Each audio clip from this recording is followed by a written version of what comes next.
So I'll do a little introduction right now. All right. Hey guys. Okay, are you ready?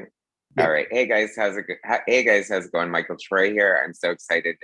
Today we are talking to the very prolific, amazing Don Simpson, who's the creator of Megaton Man, but he is so much more than that. He's a cartoonist, a logo designer, a letterer, a satirist, a writer, and apparently you have a PhD. I feel ignorant to know what is your PhD? And show you my I didn't show you my sheepskin. Those are behind me. I have a PhD in history of art and architecture, which along with about $4 can buy me a cup of coffee.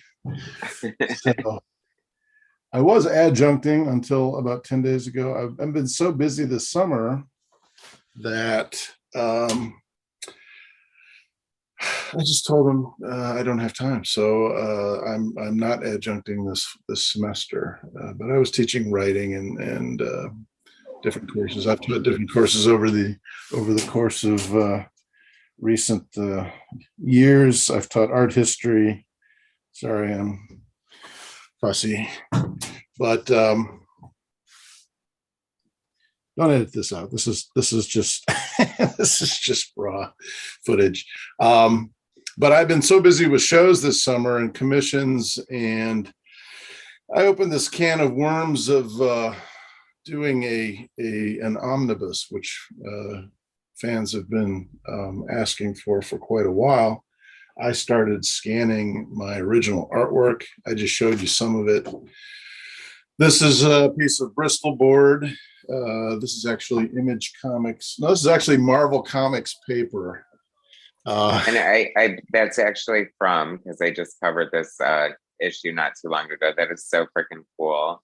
That is gorgeous art. I mean, that's from the Savage Dragon Megaton Man it's Eric's crossover. Right, that's Eric Larson's Savage Dragon. I have things like the original logos that I've been scanning and original art. And I just started this on my own, and I started putting together PDFs. I was more or less planning to, if you can see, it's kind of burned out, but I'll show you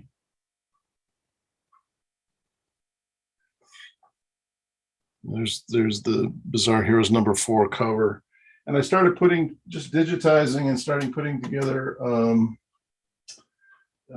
PDF files. And I had some notion of just doing this myself, but I sent them around, and Gary Groth, of all people, who did this thing recently, I don't know if you covered that on your channel, the Pic-Topia reprint. They did a beautiful job. This is Fantagraphics Underground. Fantagraphics had originally published this story. It was written by Alan Moore, obviously. And they did a nice oversized job. I scanned the original artwork, and by miraculous good fortune, Anthony Smith had the original color by Eric Vincent, and so we married those two together. I should say Fantagraphics did that. So they did a really nice job with that about 1.5 years ago. And of all people, Gary said, yeah, we could probably sell a few copies of a Megaton Man Omnibus. So I've been scanning, and so the plan right now is to have 2 volumes. The first volume will be the kitchen sink Megaton Man. I have a stack of comics over here.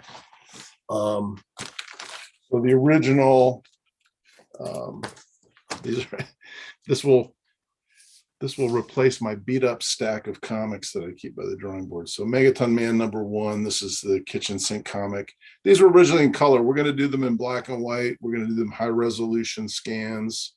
The first volume, as I said, will be kitchen sink, 650 pages, give or take. Slightly oversized, 8.5 by 11, so bigger than a comic book. It should be a really good look at the artwork. It's 97% original art, like I just showed you. I also have stats. I have,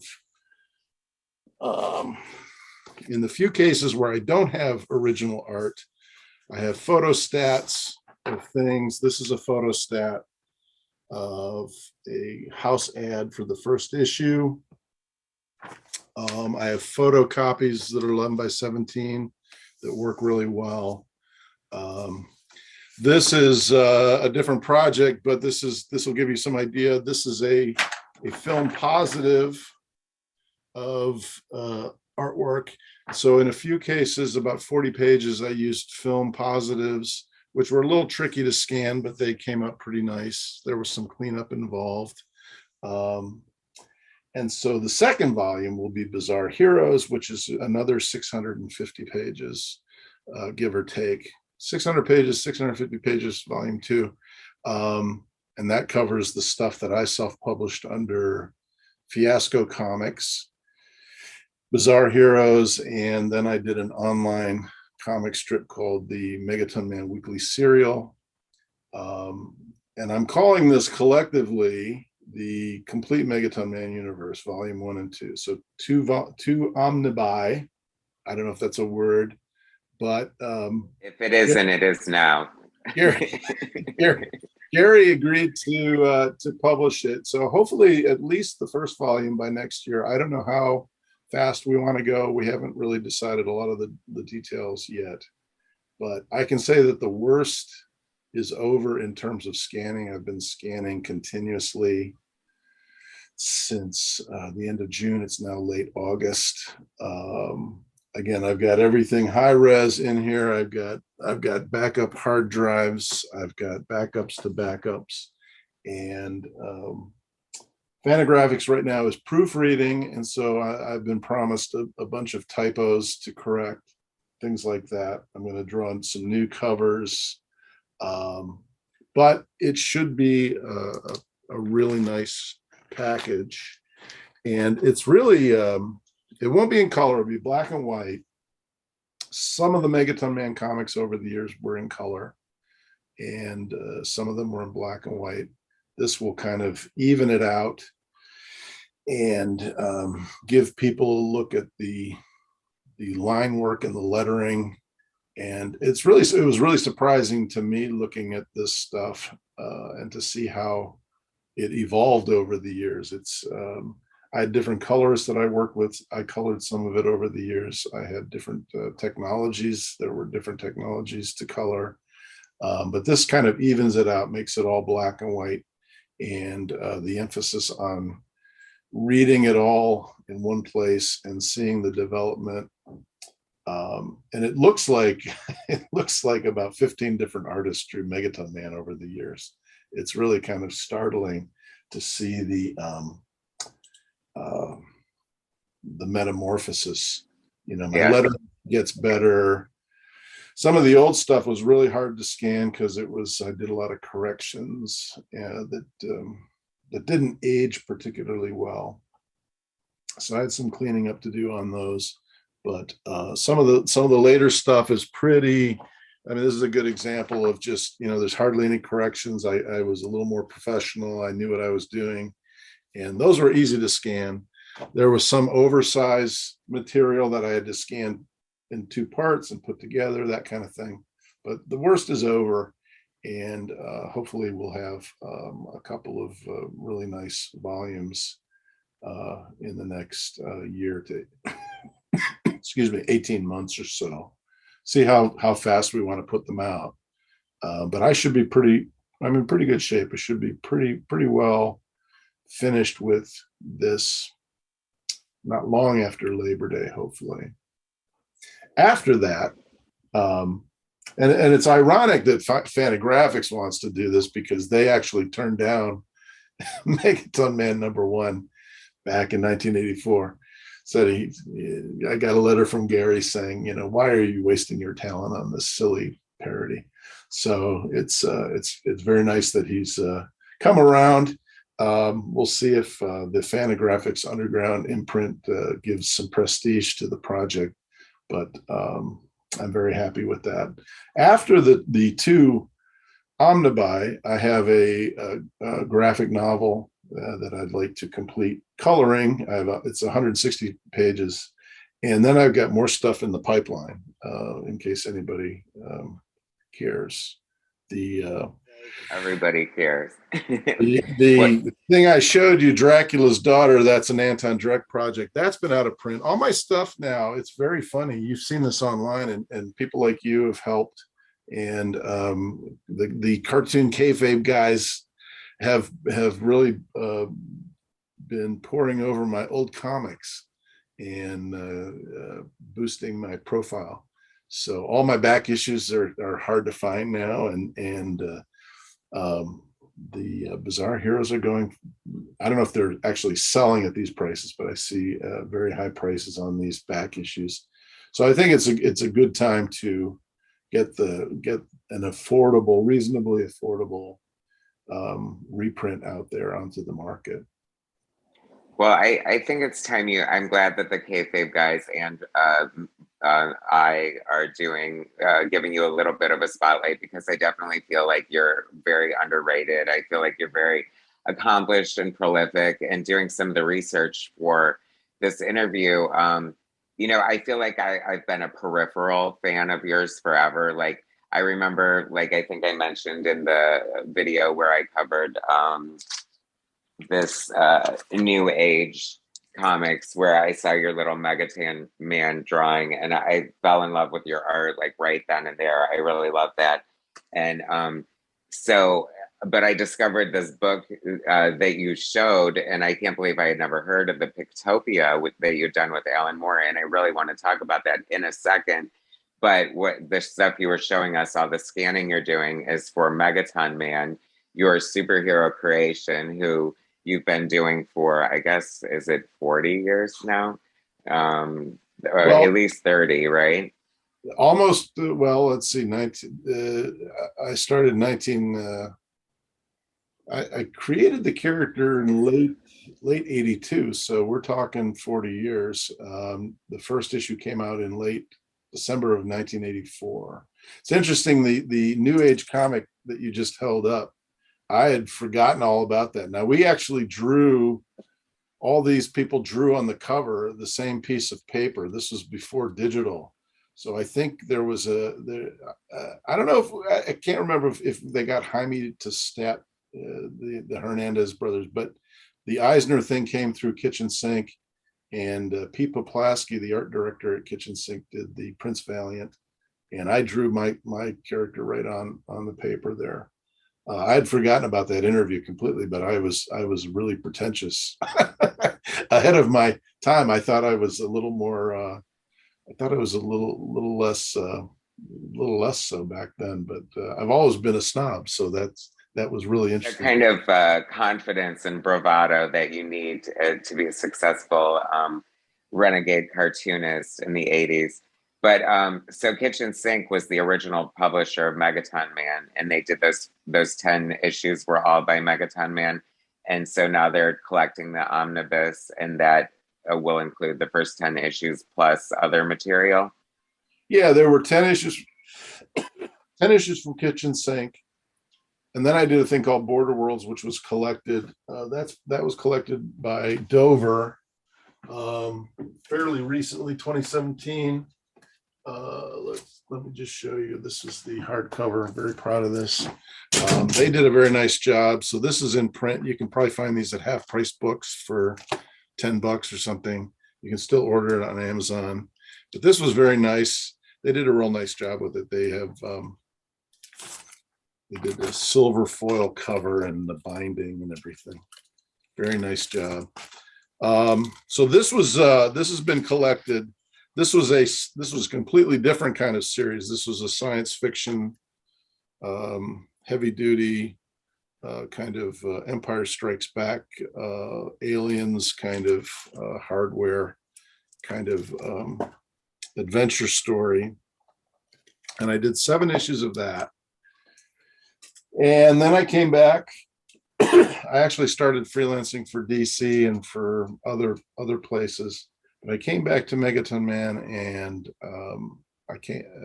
I wanted to just keep the numbering. I wanted to call it Megaton Man 11, 12, 13, but it became the Return of Megaton Man miniseries. And then we did, and I blog about this. This was kind of a sore point, but Kitchen Sink wanted to put a number one on everything. So I, because I wasn't doing it on a monthly or a bi-monthly basis. So we did one shots. We did the Megaton Man meets the X Thems, which was a obvious parody. Then we did Yarn Man number one.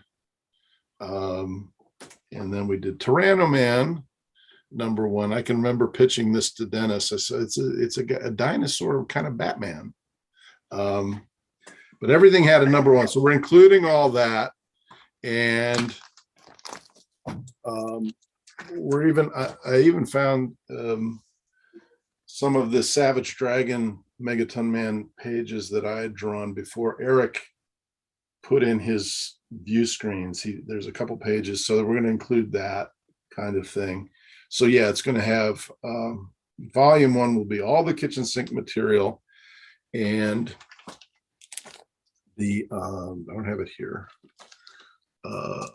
It's the actually, I was actually responsible for Kitchen Sink's first serious superhero comic. I don't know where I put the copy. This is the reprint, but Bizarre Heroes was one of the last comic books I did for Kitchen Sink, and it was a one shot. And in 1990, I introduced my character, the Meddler. So that's all going to be, excuse me, in volume one. But then in the 90s, after I did all that image stuff, I had a big pile of money in those days because of the image thing was pretty hot. You might have heard about that. And then that gave me the resources to publish my own comics. So I did Don Simpson's Bizarre Heroes featuring Megaton Man, and I combined, here's the Meddler and Ms. Megaton Man and Phantom Jungle Girl, Cowboy Gorilla, the Brilliant Brain, all the characters from Tyranno Man. Here's the See-thru girl, who's now the Earth Mother. And I did 17 issues self-published under Fiasco Comics, my imprint. And I had a real good time with it. And then I ran out of money. And I went online. I did this thing called the Megaton Man Weekly Serial, which turned into, I turned those into comic books for Image. I did a series. These are very scarce. Nobody saw these at all. Megaton Man hard copy number 1 and number 2. And a thing called Megaton Man Bombshell number 1, part of which was published. A few pages were published in Rob Liefeld's Asylum, which was an anthology from Maximum Press. So all that stuff's going to be in volume 2 of the omnibus. But the thing about the Bizarre Heroes series was that I started out, I wanted to broaden the universe for Megaton Man, but then midway through that run, all the characters from Megaton Man just kind of took over the story. So it was kind of like, I kind of think of it as like Bloom County. Remember Bloom County and Burke Breathed tried to absolutely. He tried to do Outland, or he tried to do Opus or something else, but it was just Bloom County. Right. That's kind of what happened with Bizarre Heroes, is it just became Megaton Man again. So I do want to ask about your because I absolutely love your art, and I do tend to see some influences in it, but you're pretty distinctly your own. what like artists were you drawn to? What comic books did you like? What made you want to read comics and make your own comics? As you know, I assume when you were a kid, you got into comics. Yeah, the summer of 72 now, we're talking 50 years ago, is when I got hooked on comics. There were comics kicking around my neighborhood. The first Marvel comic that I actually possessed was a coverless Nut Brand Ek, which was their humor, their parody version of themselves, which I guess was a portent of things to come. There's a lot of irony right there. And I kind of took it for granted, like that was a typical Marvel comic. It was not. It was already canceled when I got a copy of it. But the summer of 72, everything with a September cover date.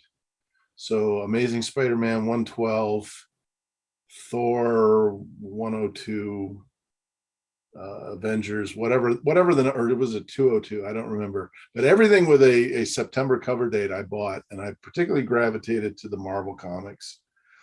John Romita became my favorite artist. Gil Kane was doing a lot of stuff in the 70s for Marvel. John Buscema, Joe Sinnott, all the lettering, Artie Simek and Sam Rosen lettering. I have I showed you my, if I can turn my camera for you, I showed you some of the original artwork that I've collected. Let me just show you. This is some of my collection. Here's a Claws of the Cat page by Maurice Severin, Wally Wood. Next to it is John Romita and Joe Sinnott, or that's actually John Veerporten. Joe Sinnott is next to it. And I have a Jack Kirby page over here. So those were the main kind of influences that I had. Kirby, Wally Wood, Maurice Severin, John Romita. Now I've got to fix my camera again. Sorry. This is YouTube.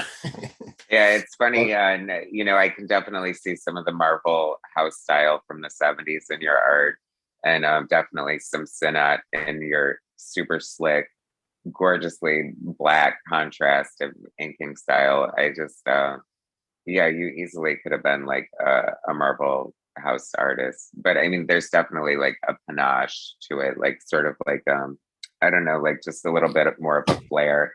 Maybe a wink, maybe a slight tongue in cheek. I guess that's because all your stuff is pretty like parody and funny. Like, it's funny that Nod Brand Ek was your first comic book. So did you ever want to draw? Like, I feel like every artist, like myself or whatever, and I talked about it, like, would of course would have loved to work. And you said you interned at DC. No, well, I did work at DC. I did Wasteland in the 80s. I remember that. I did a couple Flash things. Mike Gold was a big supporter, so I got a few mainstream assignments. I didn't quite break into the mainstream superhero world, which is where all the work was.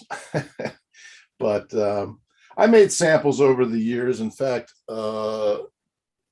let me just show you. This is maybe a little bit later. Do I have it here? I don't know.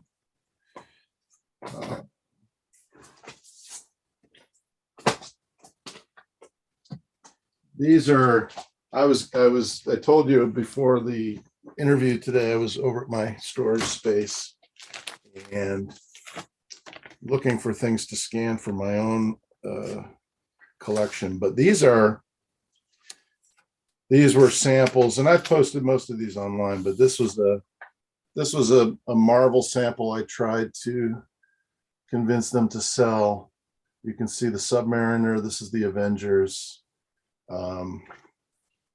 And I did this is about the year 2000, 2002, something like that.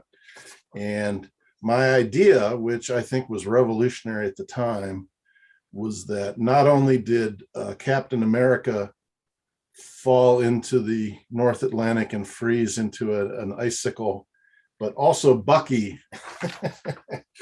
Bucky also was in suspended animation, and so he makes a comeback.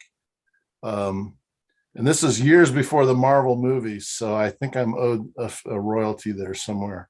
But at least a gratuitous thank you in the credits at the end of the Marvel show. Yeah, so something like that. Or maybe I could be an extra, like Jim Starlin or something. But I made samples for Marvel. I never really got too far with them. But those look amazing. Who said no? They need to be slapped. You know, for some reason, I was just out of phase with whatever they were doing at the time.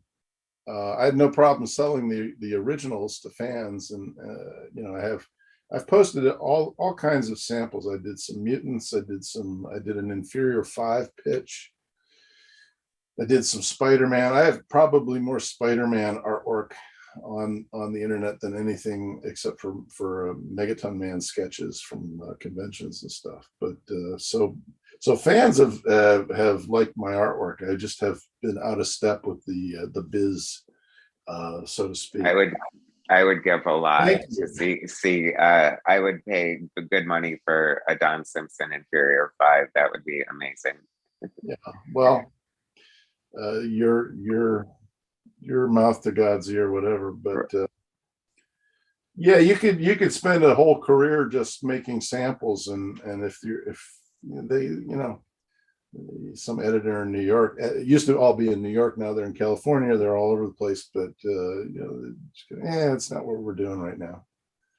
You know, we're going in another direction or whatever. So it's funny because I'm kind of on the fence. Like I really like, once again doing research, I saw somebody doing like a flip through of like Megaton Man, and I freaking love, as you know, I'm a fan of your art, so I really love the art. And it's funny you talk about the evolution of the style, because some of the early Megaton Man reminded me of, not because it looked like it so much, but just because of the grittiness and rawness of it. It kind of reminded me of like when you look at Alan Davis's work on like Captain Britain and Miracle Man, as opposed to like how like polished it became, because I think you definitely got a lot more polished. But I love the way the early stuff looks still. I mean, it still looks freaking amazing. So I'm on the fence between, I've never seen the Megaton Man in the wild, or if I did, maybe it just wasn't on my radar enough.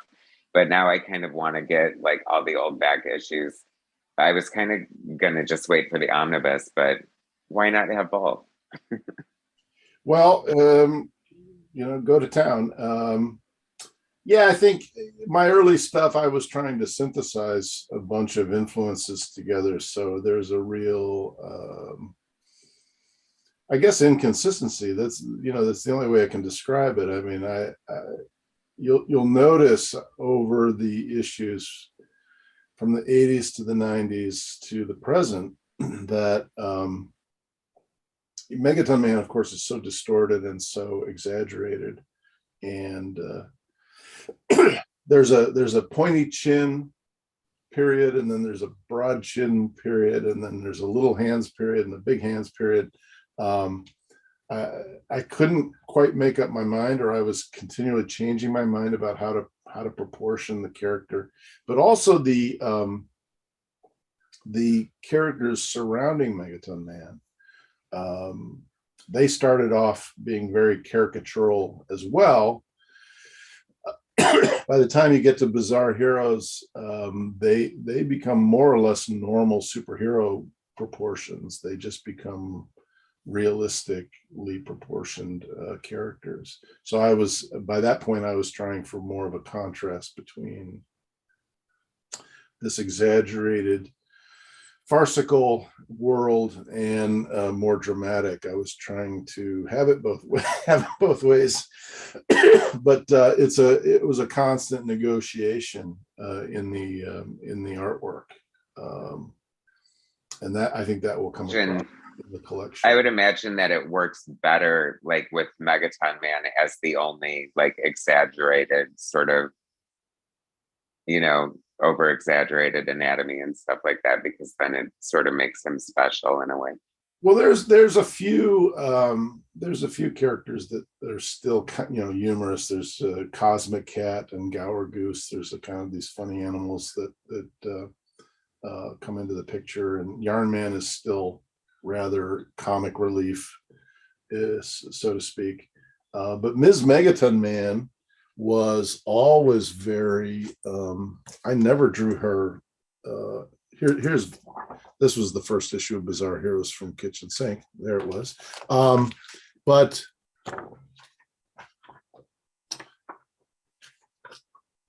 where did I put my? Here it is. But Ms. Megaton Man, who you see right here in the lower.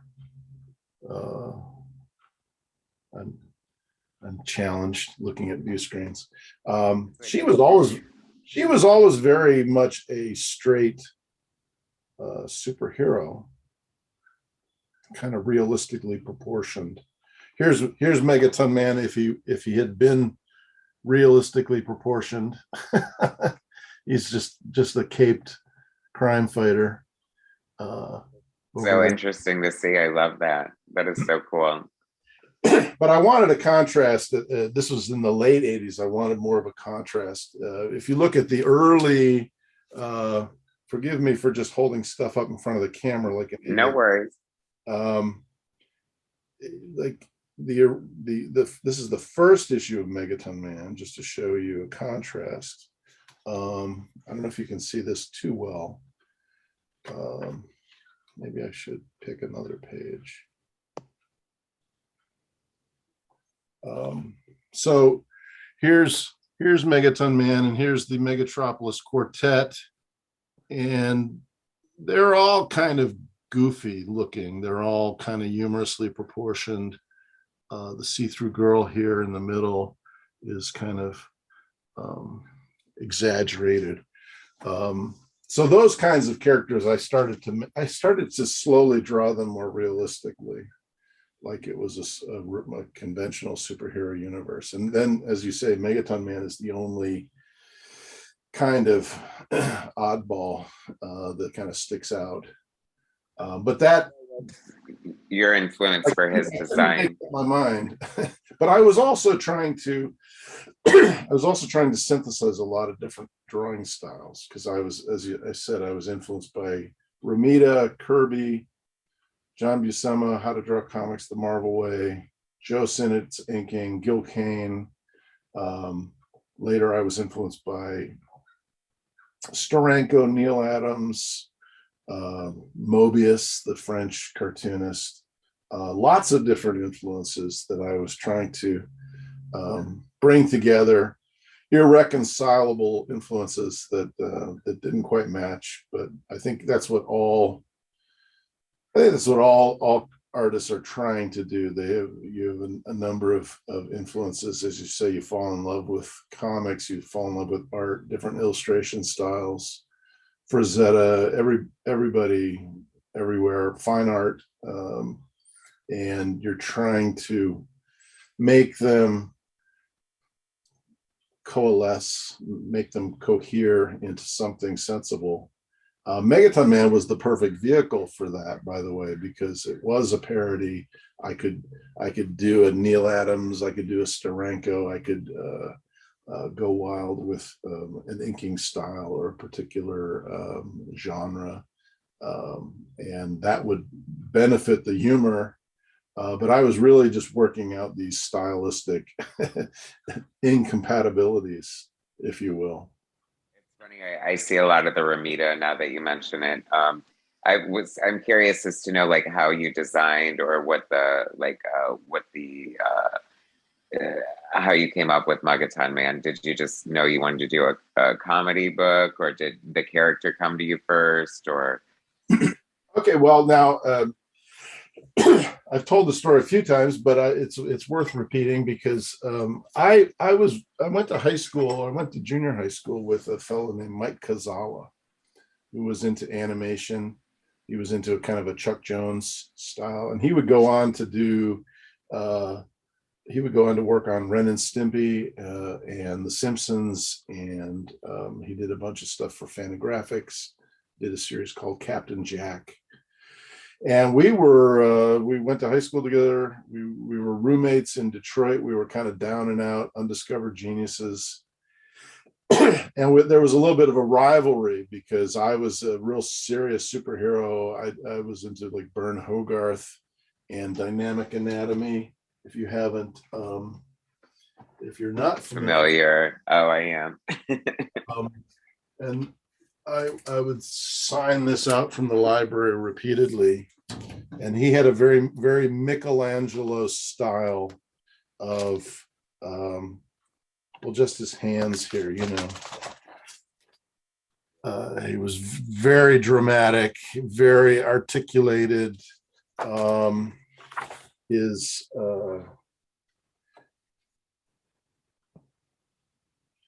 you know, just his elbows, all this muscle, all this defined definition of muscle. That was what I was into in the late 70s. I graduated high school in 1980. So I was studying Hogarth, who had drawn Tarzan. He'd drawn the Tarzan newspaper strip. I studied the dynamic anatomy books, the dynamic figure drawing.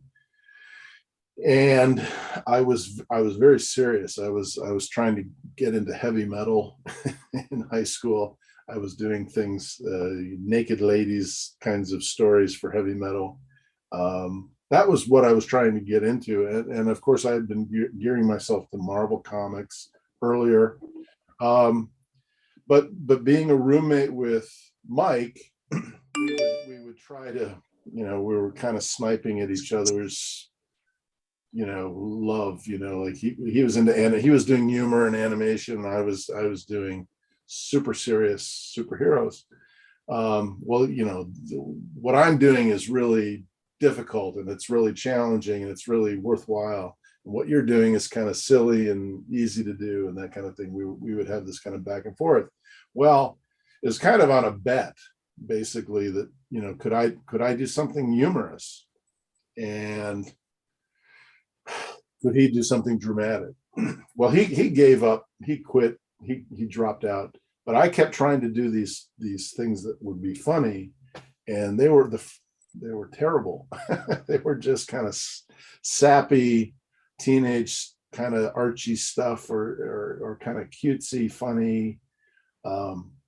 But one sketch that I did, and I've long since lost this sketch, but I did this muscle guy on a beach, and he's got all these babes hanging off of him, and they're all posing muscle man, muscle beach.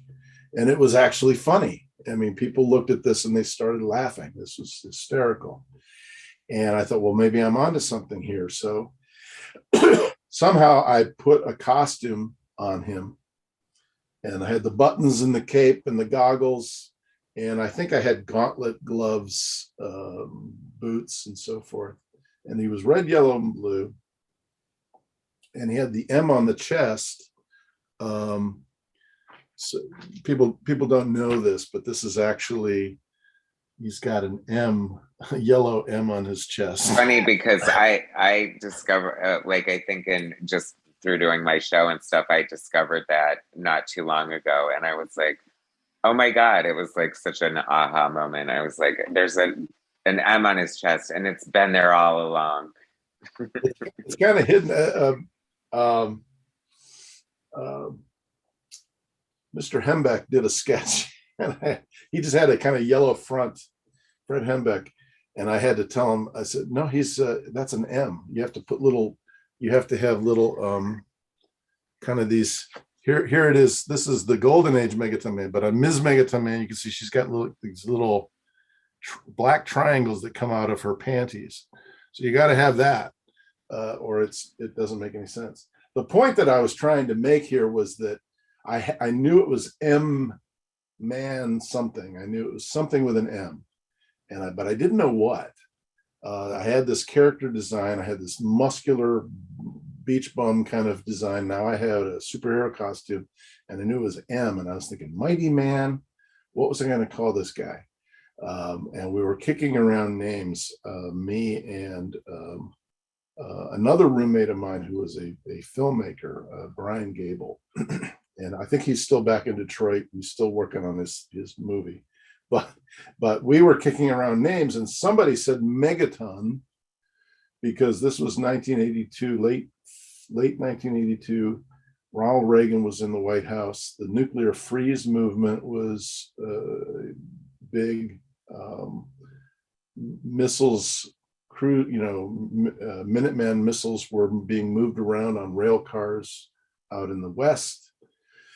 You had neutron bombs, you had radioactivity. The Cold War had heated up again, the arms race with Russia, or the Soviet Union as it was known.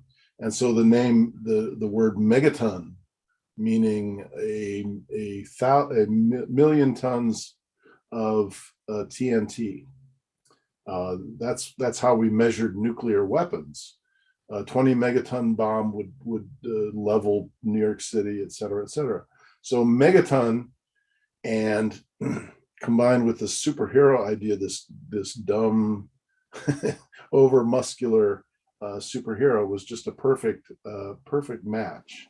Because in my view, in those days, the whole mutually assured destruction, the idea that we had so many missiles we could destroy the earth 50 times over, something like that.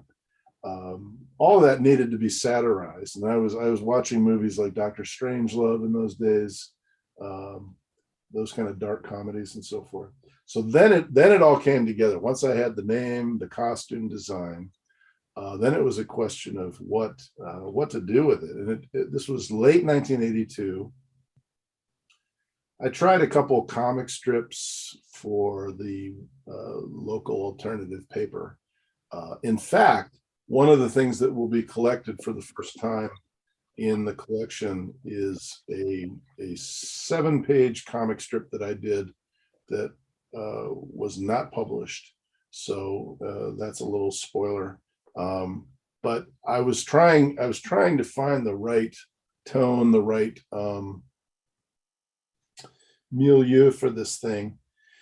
And it took me, beginning in about spring of 1983, early 1983, I started, and I did 5 pages, and then I added a few more pages. It took me 13 months to get the first issue together. And then I made photocopies and I sent it out. As I said, I sent it to Fantagraphics. I got a rejection letter. I sent it to First Comics, got a rejection letter. I sent it to Eclipse. I sent it to Dave Sim, Aardvark Vanaheim, and he had just published Normal Man. So he said, "I'm sorry, we already got a parody. This is great, but we can't do it." So I got 50. I got 14 rejections, and then I got Kitchen Sink, who said, "Can you do this every other month?" And it took me 13 months to do the first issue. So I said, "Oh, sure, no problem." So then I was off and running. I didn't know what I was doing, but that's evident in the actual published comics. So Kitchen Sink will be doing the first omnibus, and then Fantagraphics is going to be doing the second one. Is that correct? No, Fantagraphics will be doing them all. Oh, okay. Dennis Kitchen is still my agent. Okay. He's retired from publishing. I don't think anything has come out from the Kitchen Sink Press logo for maybe 15 or 20 years now. But he's been packaging things for IDW and he's been doing other things. But no, this will all be Fantagraphics Underground, the Fantagraphics imprint that did in Pic-Topia. So it's like the really experimental stuff, the cutting edge stuff. Since you're taking all this time to scan it, I can't help but think an artist edition would be pretty freaking amazing. I would love to see your art blown up and scanned. I know that's like, I'm on Fantasy Island when it comes to comic books, but I just think that that would be really cool. And so, you know, whether it was Kitchen Sink or IDW or whoever, I think a Megaton Man Don Simpson artist edition is definitely in order. You know, they can contact me. I Scott Dunbier, are you listening? Yeah, I intentionally, and for various reasons, I just wanted to go with, again, this is a little, cannot communicate with the scanner. Give me back my, I wanted to go just with the black and white line work. So it's like a black and white comic. I keep hitting the wrong screen. Why does it do this? I'm very technologically adept, as you can see. But just black and white line work, just high contrast. Does this work? Oh my goodness. This is what happens when I'm using two computers. Here we go. See if I can show you something here.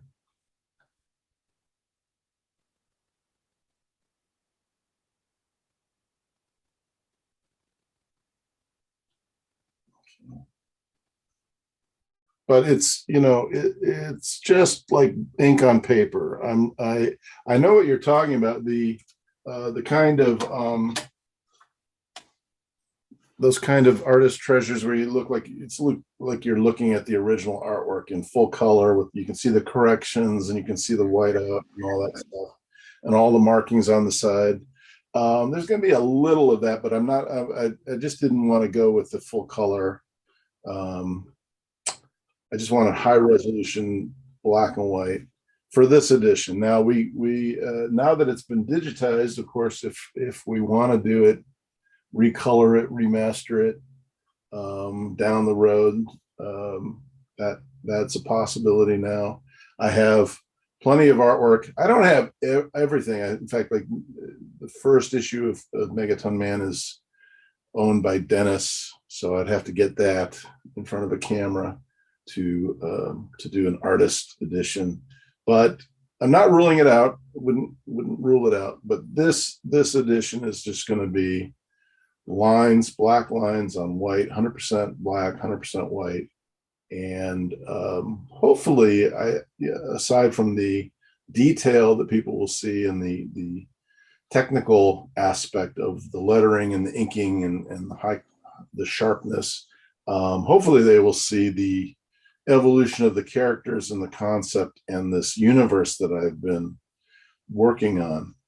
When I started out, I was just thinking of a one shot. I just was thinking of one comic book issue. I thought I would do different projects after that, but I ended up returning to these characters again and again. So hopefully people will have a second look at all of that. Will the omnibus include like the Savage Dragon and Megaton Man and the Normal Man and Megaton Man crossovers, or? No, it's I'm going to have a sampling of some of the 2 or 3 pages of the dragon, the stuff that I did before Eric jumped into it, or before he added his elements to the artwork. That was an interesting project because we went back and forth. He laid out some pages, I laid out some pages, we traded. He had Chris Eliopoulos do the lettering on his part. I did my own lettering. We went back and forth. We did the backgrounds. Somehow it all came together. But I sold all those pages, most of those pages, and I think Eric did the same. So we don't have the materials. I have some photocopies of the pages that I started in my universe, and before before Megaton Man jumps on the time turntable and goes to the Image universe. So I'm going to run those. I'm going to just run a sampling of that in the omnibus as I plan it right now. The Normal Man, Jim Valentino is doing a complete Normal Man omnibus. Now he's wasting a fortune. He's going to get the whole thing relettered and recolored, and he's going to do the whole thing as a full color omnibus. This is through Image Comics, and he's going to run the Normal Man Megaton Man in that. So that's going to be seen. You'll have to buy Jim's project to get that. But I'm just going to have a little sampling of the dragon, and hopefully that will suffice. I just wanted stuff that took place in the Megaton Man universe.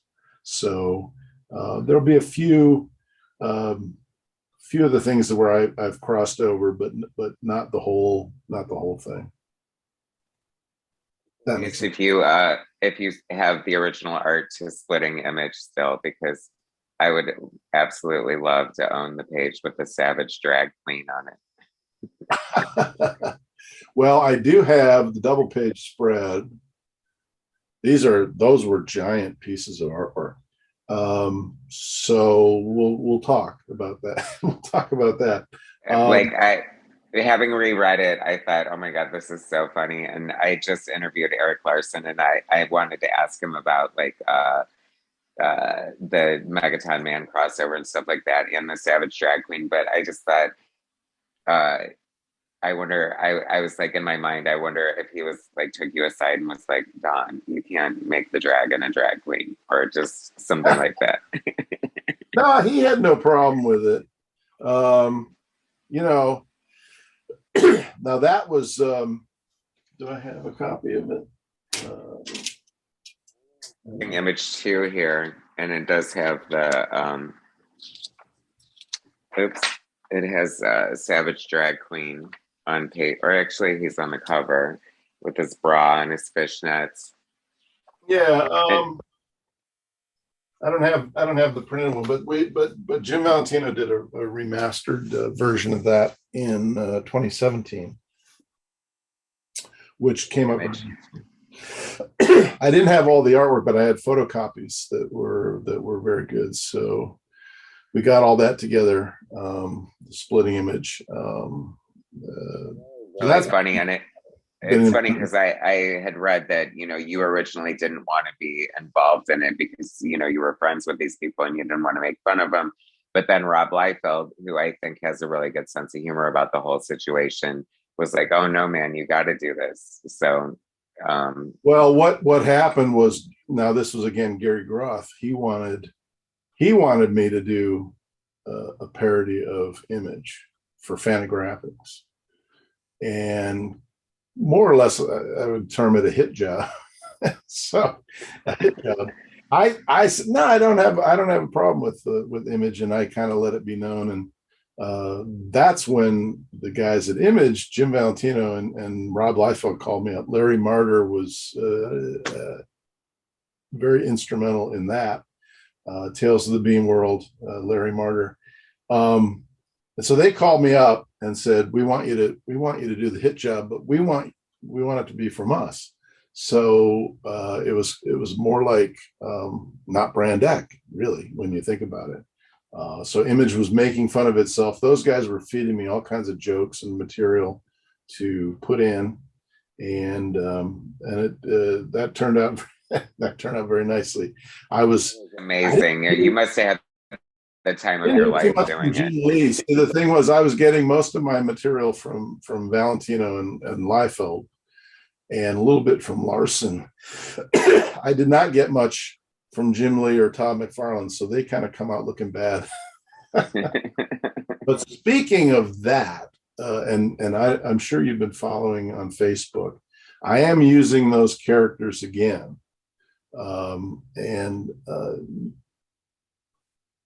Let's not forget this project that I started early in the year called 1963. It was on my list of things to talk about. Yeah, this is pretty. And once again, first of all, you're churning out the art at an amazing pace. Your lettering is so good, and I just have been eagerly drinking up all the previews you've been showing. So 1963, which you lettered the original miniseries that Alan Moore kind of came up with, like a lampoon wanting to do like deadpan superhero book. And, you know, Rick Veitch was involved, and you know, 1963 was like is this big thing that everybody's kind of clamoring for because it was supposed to finish with a big annual, and it never happened and probably never will. There's some fan people who are doing it, and then so you decided to kind of do the annual on your own. Is that what's happening with it? Yeah, so back in the 90s, I did Splitting Image, and then I did the Savage Dragon Megaton Man. I did the Normal Man crossover, and another Image project was Jim Valentino getting Alan Moore to come back into comics, Rick Veitch and Steve Bissette, and they created this universe called the 1963, which was never finished. And I was kind of a go-between. I remember there was an Image panel going on upstairs at the San Diego Comic-Con, and Valentino said, "Go find Bissette and Veitch." So I had to run down to the trade room floor and find these two guys and drag them up.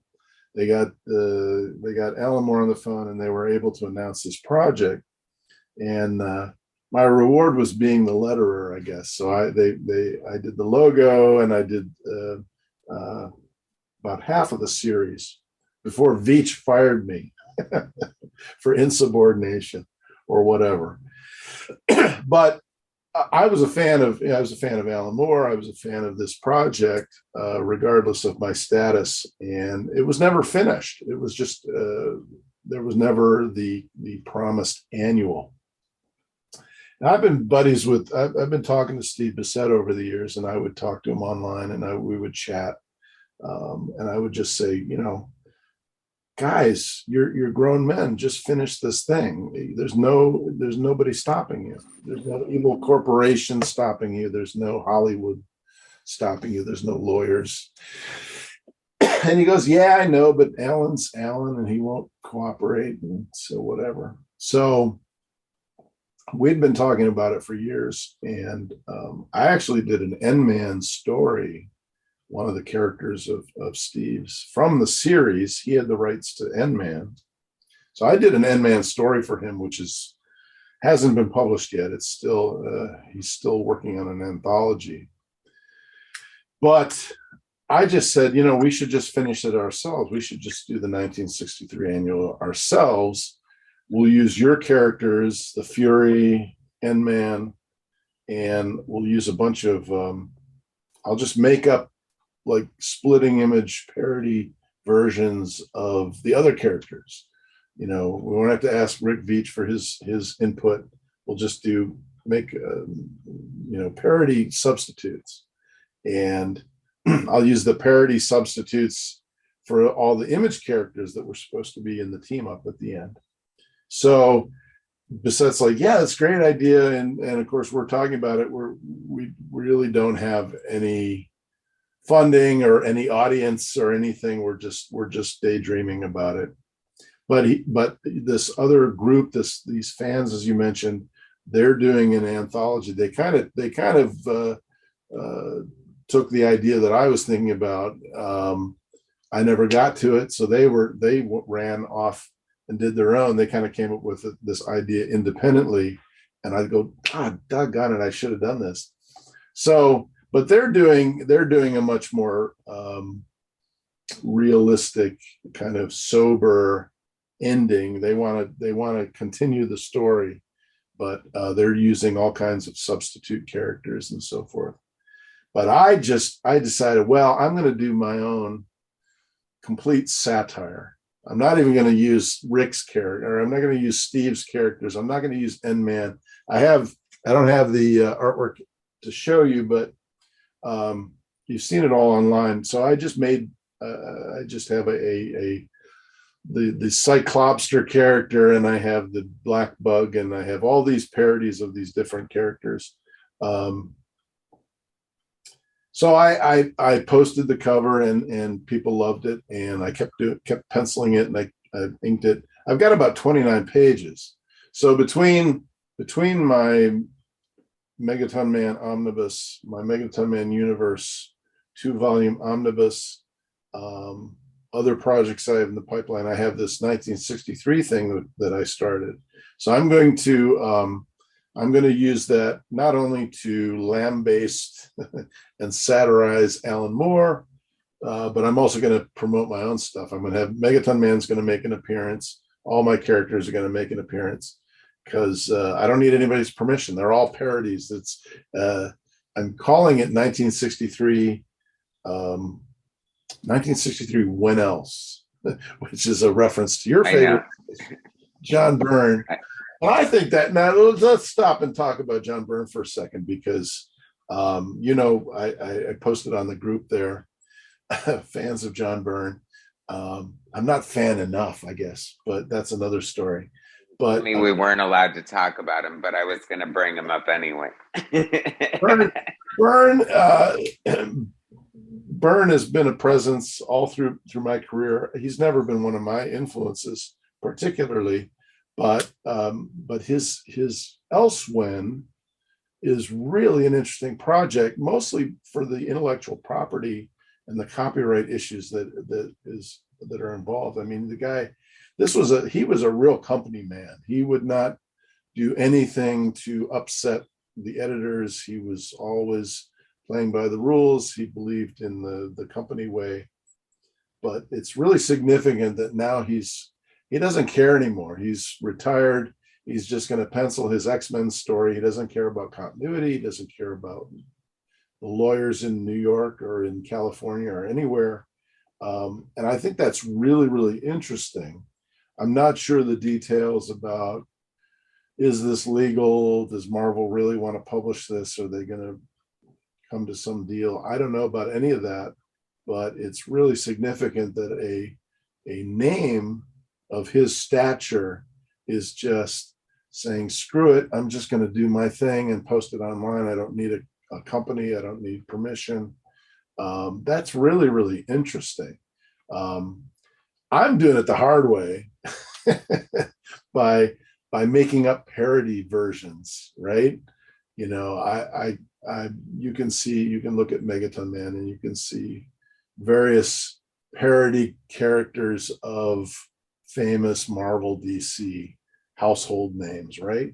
But that was my way of creating an Avatar universe, like 63 was an Avatar universe, or Big Bang Comics, or Astro City, stuff like that.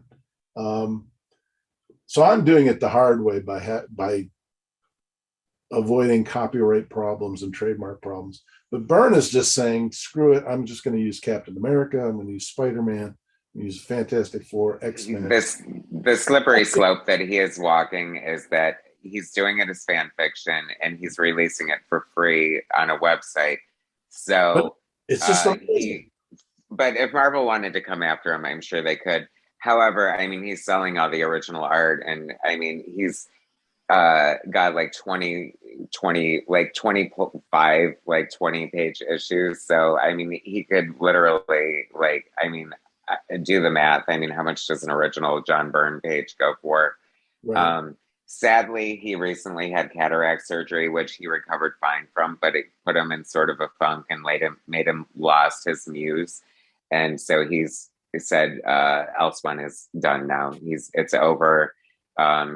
He's looking for new inspiration for another project. So, but I mean, he's also 71 or 2 years old. So yeah, he's 72. He just turned 72. So, I mean, the fact that we even have Elsewhen as fans is kind of amazing, whether you're a fan or not. I mean, the fact that John Byrne would return to the property that made him popular, such controversy.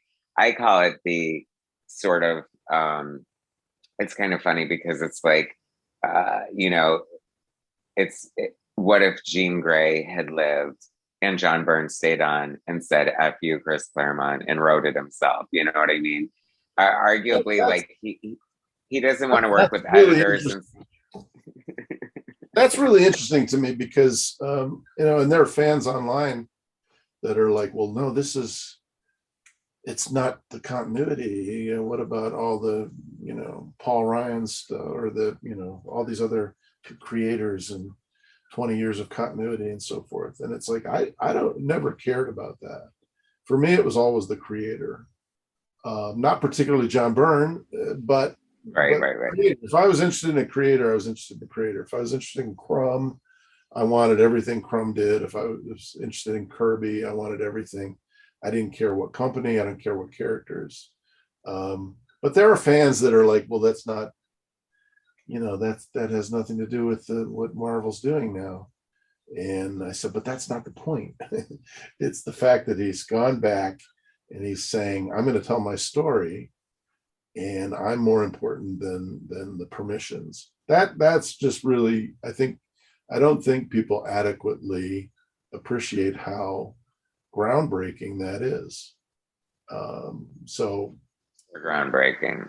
We live in a world, frankly, where the selling the original artwork is really where all the money is. Your page rate. I was talking to Angel Medina over the summer at a convention. I had dinner with a group of people, and he won't return phone calls from Marvel Comics because the page rates are so bad. He once in a while he'll do a cover or something like that, but he does commissions for Japan, for Europe, for collectors all over the world, and that's his page rate is astronomically, is selling the original artwork, and that's pretty much where the market is. I don't know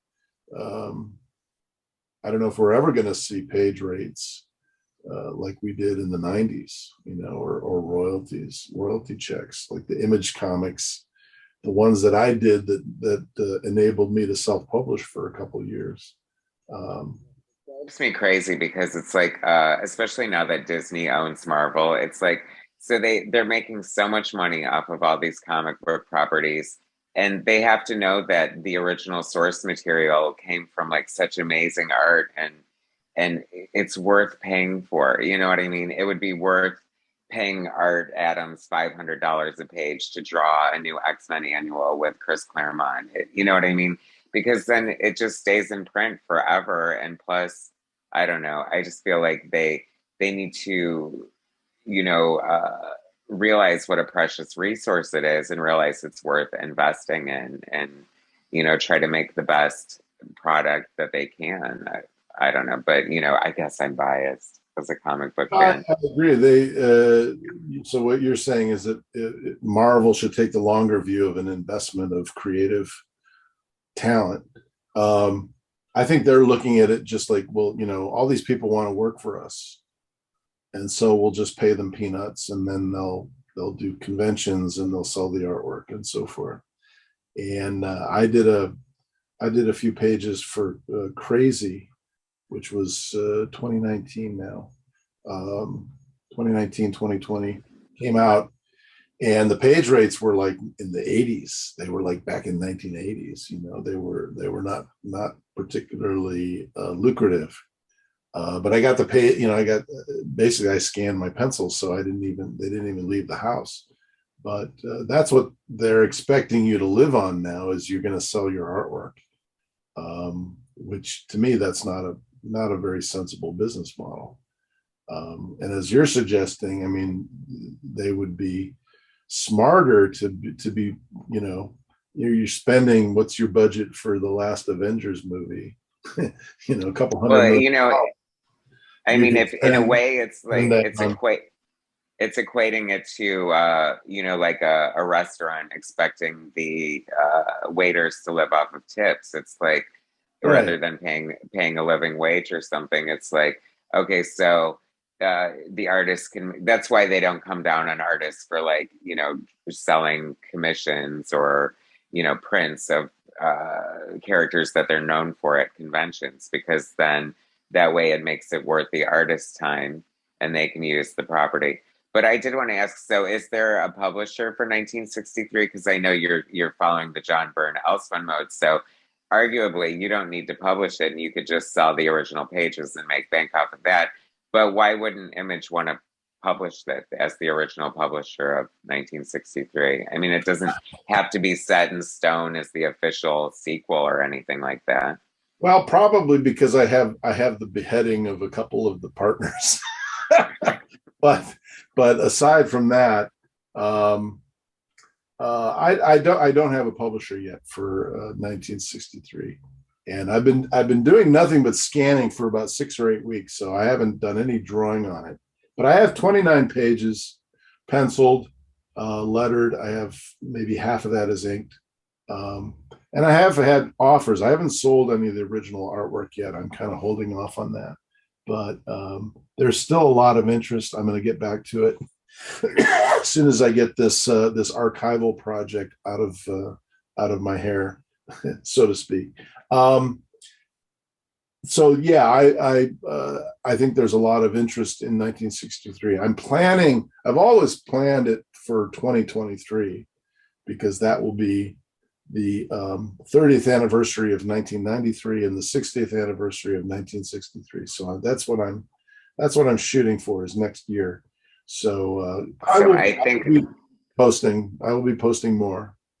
I think 2023 is going to be the year of Don Simpson. I think if we got the omnibus coming out, the 1963, I mean, I definitely think you're going to get your due. Have you ever been approached about like a Megaton Man movie, cartoon, Netflix series?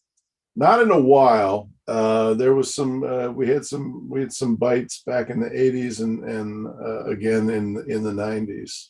So I'm kind of due. Every once in a while you get a Hollywood producer.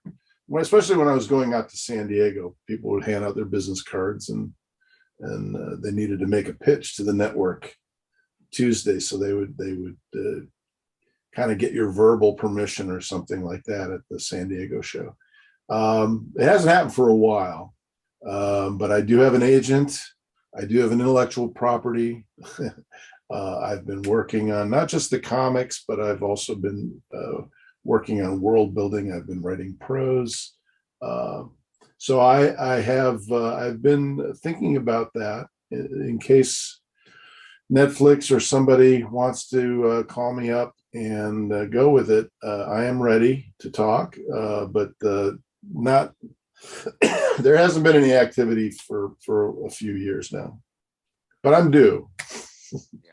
Well, whatever I can do to help facilitate that, I'm happy to, because I think it.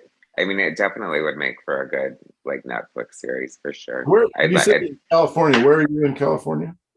I'm in West Hollywood. Okay. All right. Oh, my dog. Sorry about that. Come on, Rocco. Anyway, so something we talked about earlier, and like I said, I literally just discovered it yesterday, is the Pic-Topia. I put a bid on eBay for the Treasury edition. Hopefully I get it. Now this started out as an 8-page story and an anthology with Alan Moore, correct? How did this happen? What is it? How did you get involved? My research told me that it was an 8-page story originally. You expanded it to 13 pages and also changed the name of the story, which I thought was very ballsy of you, and I want to hear all about it. Well, the whole story I did. There's a text feature here in the publication. I talk about the origin. We actually, I got all the people who originally participated, including Mike Gonzalez, who I mentioned. This is Captain Jack is over here.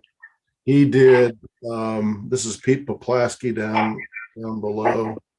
He was the art director of Kitchen Sink Press, and they did. So I did more or less the penciling, the inking of everything except for a couple set pieces. So I had Mike the animator did the funny animal ghetto over here, and Pete Poplaski did there's a couple scenes that take place in a bar room with classic comic strip characters. This is a little dark. You can't. It's not showing up on the video, but I had him draw. I had him pencil Moon Mullins and KO and a lot of the early 20th century newspaper comic strips. And I inked the whole thing and I lettered it. Alan Moore originally wrote an 8-page story, 8-page script, or a script for an 8-page comic. I can send you the PDF. The miraculous thing is that this stuff still survives. I still have the artwork. Anthony Smith had the script and the coloring in his files. Now, Anthony Smith was, probably don't know who he is. He was a writer working on a comic book called Alien Fire, which was published by Kitchen Sink. The artist was a fellow named Eric Vincent. He ended up doing the coloring. Eric Vincent did the coloring for this story, and he did a beautiful job. And Eric's files, I had sent the script after I had drawn it. I sent the script, which was a photocopy of Alan Moore's script, to Eric, and I'd forgotten what I did with it. But Eric sent the coloring and the script to Anthony, and Anthony had it in his collection of stuff. So it's amazing that we could locate all this stuff and put it back together. But Alan's script was so dense, and I can send you a PDF of the photocopy. See it, of course. So you can read it for yourself. You can figure out what a bad job I did. But it was very dense. It was very packed. And since we were doing this for a fundraiser, this was for Fantagraphics. All this is explained in the publication.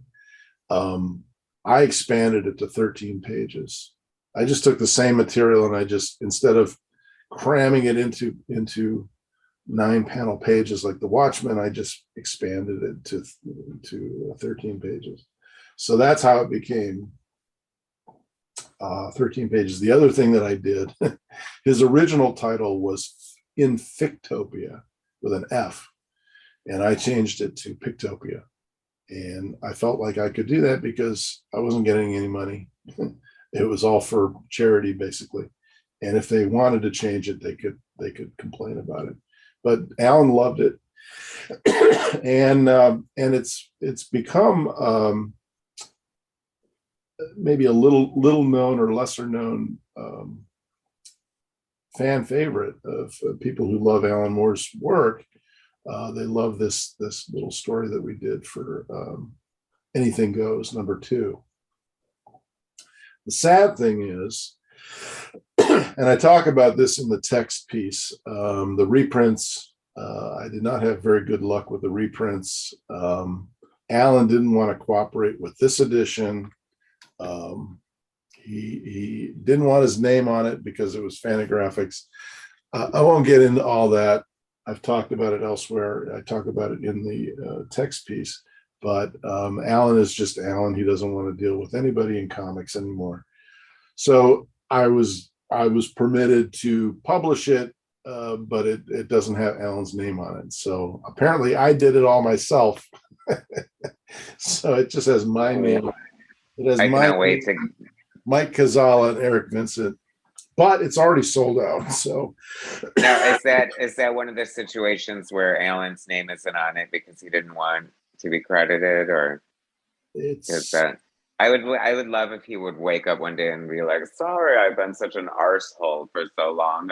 You guys just go ahead and finish everything and reprint everything. Well, Alan Moore and J.K. Rowling. It's something about these British writers. Another thing I wanted to bring up,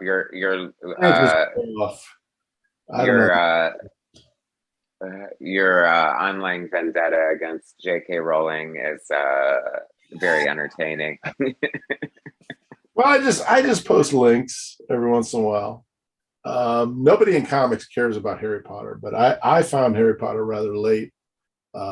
As I mentioned, I've been doing prose writing myself, and I read all the Harry Potters in 2015, which is really late in the day. I used to work at Borders back in the early 2000s, so I handled all these books. Literally, I added it up one time, and I estimate at least 15,000 copies of Harry Potter's, different editions, different volumes, that I must have scanned at the checkout register. I must have, reshelved, restocked, cleaned up the store, all these different editions. But I never read it back in the early 2000s when it was literally flying out the door. Everybody who read anything was reading Harry Potter. Anybody who came into Borders, if they were reading history, they were reading philosophy, if they were 15, if they were 10 years old, if they were 80, 90, they were also reading Harry Potter. So it was really an incredible phenomenon. But I didn't read it until 2015, and I was thinking, I should take my Bizarre Heroes, my Megaton Man universe. Maybe I should try to write some prose stories about these characters. And I thought, maybe it could be the next Harry Potter. And then I realized, well, I've never read Harry Potter. So I went out to Half Price Books and I bought the first one. I got hooked, and I read them all in a 2-month period. And I really admired J.K. Rowling, the whole backstory of her being a single mother and writing Harry Potter in a coffee shop in Manchester, England, and the whole thing. Just just in time for her to break my heart, and her weird tweets. I didn't really have much of an opinion about transgender issues. I'm not woke. I'm not anything. I just didn't really have any awareness of this as a topic of controversy. But what interested me about her tweeting on this subject is it was just so out of tune with what the message of Harry Potter itself was about. Harry Potter, if you boiled it all down, it's about don't listen to the adult world, don't listen to the muggles, don't listen to your parents, don't listen to society. If they tell you you're a freak, if you're weird, if you're shameful, don't listen to them, because that's what is special about you, and that's what's unique about you. That's the essence. I mean, forget about the castles and the magic wands and the brooms and all that other stuff. That's just dressing, right? But it was really, the core message was about just be yourself, right?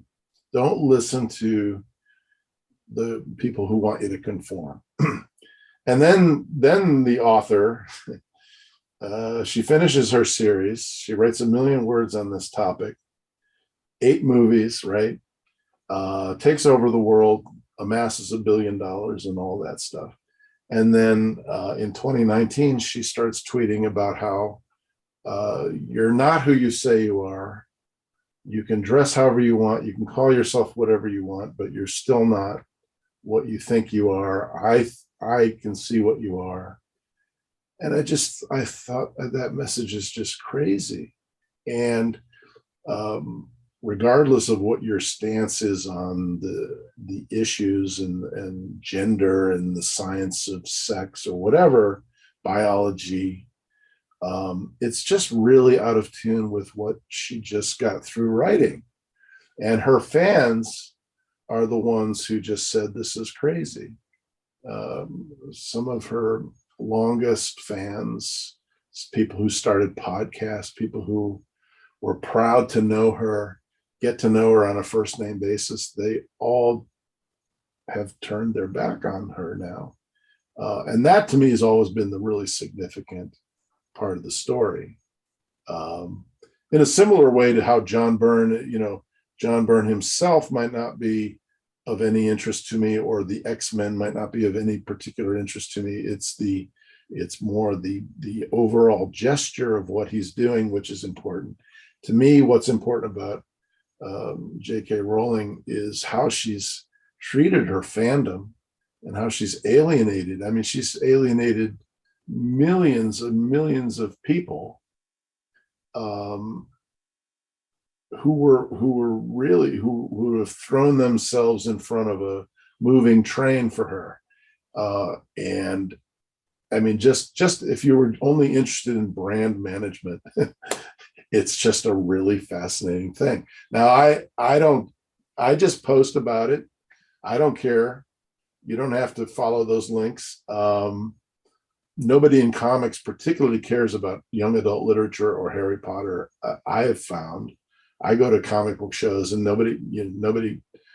I've seen 3 people dressed up in Gryffindor robes or something, but that's just a personal obsession I have relating to prose and relating to young adult literature, because occasionally I read books without pictures, but I don't, none of my following on Facebook really cares about what I care about. They just ignore those tweets or they just ignore those posts. Not me. I'm just kidding. I'm happy to say that I saw Harry Potter and I didn't like it. I never read the books. It doesn't appeal to me on any level. And now that she's come out as a big transphobe, I'm so glad. But that is so heartbreaking for fans, and what a horrible, awful message. And it's really sad that no one in her circle, not her agent, not her manager, not her family, ever told her just to shut the fuck up and just write and not, like, it's one thing to feel that way, but why do you have to share it? Why is it so important to you? Why is it the hill you want to die on? Like, why, JK? Why?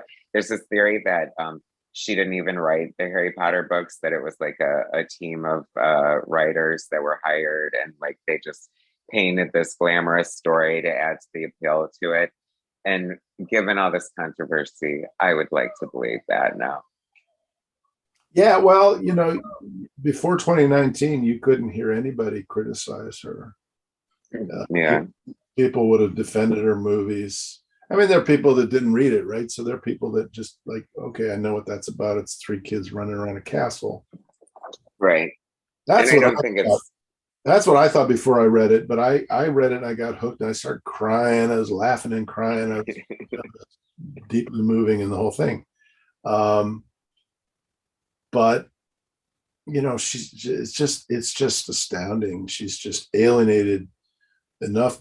There's enough people there to, I wish all the people that she alienated was reading my stuff. I mean, this would make me a bestseller several times over. So it's just, I don't know. Nobody can tell her.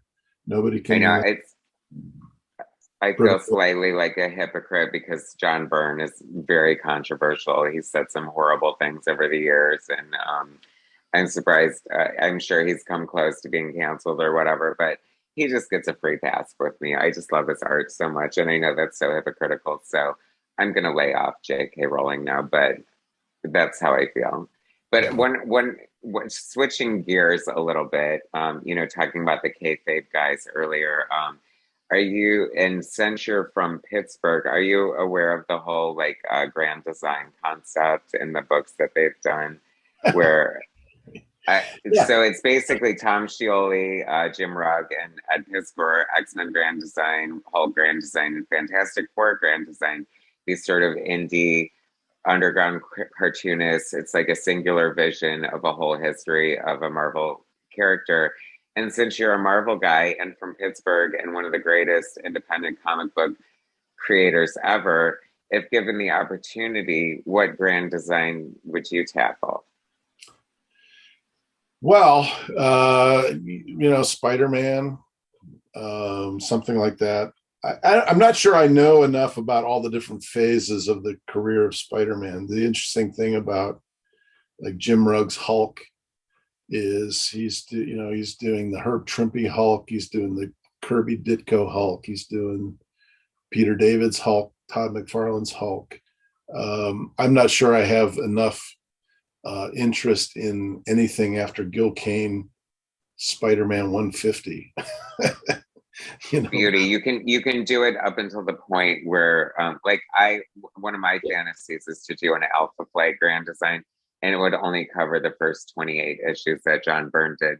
I don't think Jim Rugg really covered much of the Hulk in the past 10 or 20 years, which is very telling of the whole comic book industry, to tell you the truth. But it's like we cling to these old great stories that they constantly rehash and do. But so I am all for a Don Simpson Spider-Man grand design, and you can absolutely stop when Gil Kane starts, or wherever the hell you want. Yeah, that would be awesome. I would do Ditko Ramita, Larry Lieber annuals from the 60s. I would do John Buscema, then John Romita again. Ross Andrew was not particularly my favorite artist. Gil Kane did a few issues up until the mid 80s. Keith Pollard did some nice stuff. In fact, Keith Pollard was one of the first people I met, first professionals I met while he was doing the breakdowns of Spider-Man. But after that, I have no idea the Gwen Stacy clone or any of that stuff. I don't. Ron Friends has even a lower opinion of the Gwen Stacy Spider Gwen than I do. But in any case, no, I would. In your spare time, I think you should bust out a Don Simpson Spider-Man Grand Design mock cover just to put it out into the universe.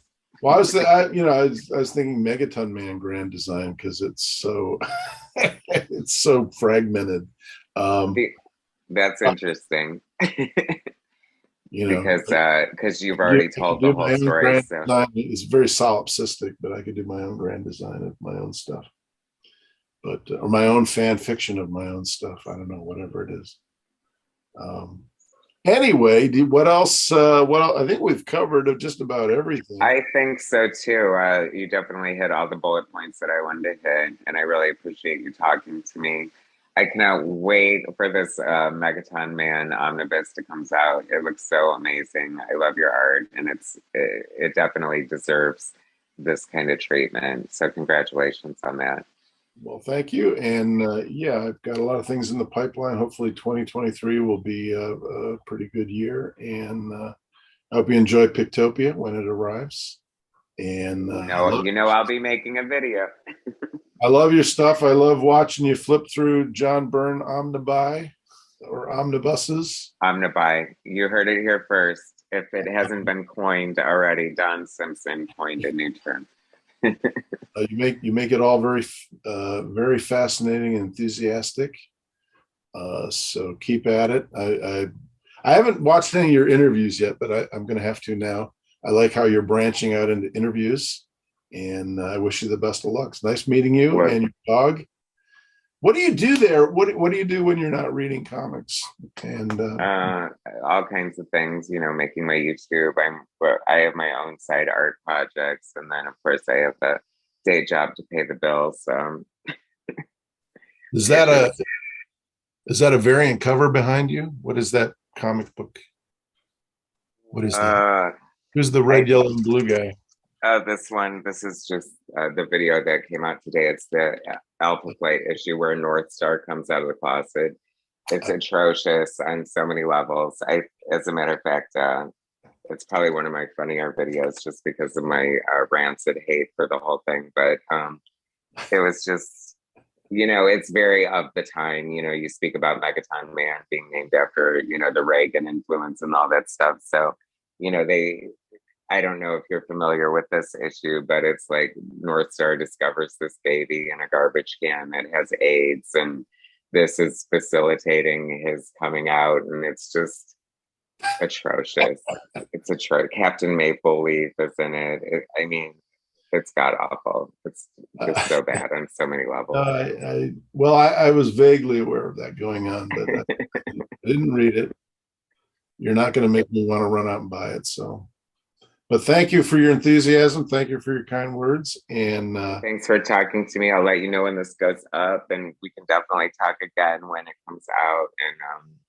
And I'll be promoting it and look forward to 1963, wherever that lands, and everything else. And of course, Don Simpson. presents a Spider-Man grand design coming soon All right. in 2024. Thank you. All right. Thanks, Don, so much. I'll talk to you later. Okay. All right. Bye-bye.